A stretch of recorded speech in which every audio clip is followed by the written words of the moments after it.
Assalamualaikum warahmatullahi wabarakatuh. Nama saya Muhammad Natsir. Saya jurusan Perbandingan Mazhab, Fakultas Syariah, angkatan 2017, UIN Antasari Banjarmasin. Nah, jadi di video kali ini saya akan menerangkan tentang alur pemberian bantuan hukum. Itu bantuan hukum. Bantuan hukum adalah jasa hukum yang diberikan oleh pemberi bantuan hukum secara cuma-cuma kepada penerima bantuan hukum. Terus penerima bantuan hukum orang atau kelompok orang miskin. Jadi penerima bantuan ini individu atau kelompok orang yang miskin. Terus pemberi bantuan hukum yaitu lembaga bantuan hukum atau organisasi kemasyarakatan yang memberi layanan bantuan hukum berdasarkan undang-undang. Terus ada menteri. Menteri adalah orang yang menyelenggarakan urusan pemerintahan di bidang hukum dan hak asasi manusia. Terus standar bantuan hukum adalah pedoman pelaksanaan pemberian bantuan hukum yang ditetapkan oleh menteri. Kode etik advokat. Kode etik advokat yaitu yang ditetapkan oleh organisasi profesi advokat yang berlaku bagi seorang advokat. Terus bantuan hukum ini memiliki syarat-syarat. Jadi untuk syaratnya yaitu berbadan hukum. Nah, jadi yang pastinya adalah tentang hukum-hukum yang berlaku di Indonesia. Terus terakreditasi berdasarkan undang-undang, memiliki kantor atau sekretariat tetap. Terus memiliki pengurus, yaitu yang pastinya adalah terstruktur dan terorganisir. Memiliki program bantuan hukum. Jadi mereka memiliki jenis program yang akan dilaksanakan. Terus syarat dan tata cara pemberian bantuan hukum, pengajuan permohonan bantuan hukum secara tertulis kepada pemberi bantuan hukum. Jadi tata caranya adalah dengan melampirkan nama, fotokopi kartu tanda penduduk atau KTP atau dokumen lain yang dikeluarkan oleh instansi yang berwenang. Terus surat keterangan miskin dari lurah, kepala desa atau pejabat yang setingkat sesuai dengan domisili permohonan bantuan hukum. Terus dokumen yang berkenaan dengan perkara, surat kuasa jika permohonan diajukan oleh keluarga atau kuasanya.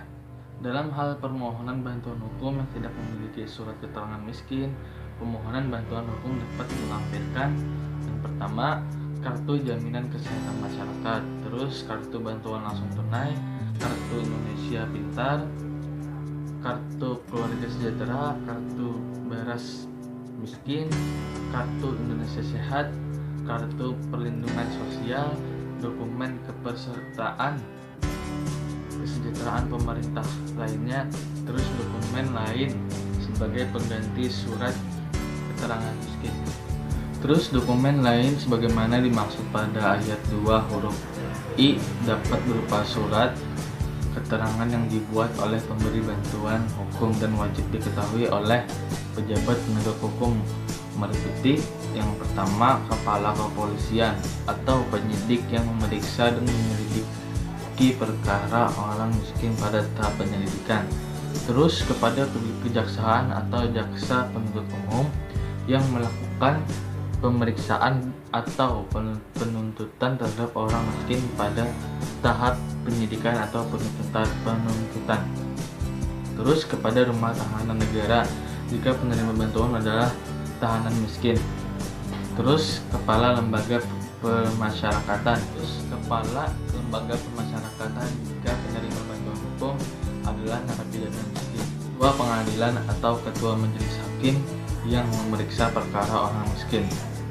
Dalam hal pedoman bantuan hukum yang tidak memiliki identitas, pemberi bantuan hukum membantu pemohon bantuan hukum untuk memperoleh surat keterangan alamat sementara atau dokumen lainnya dari instansi yang berwenang sesuai domisili pemberi bantuan hukum.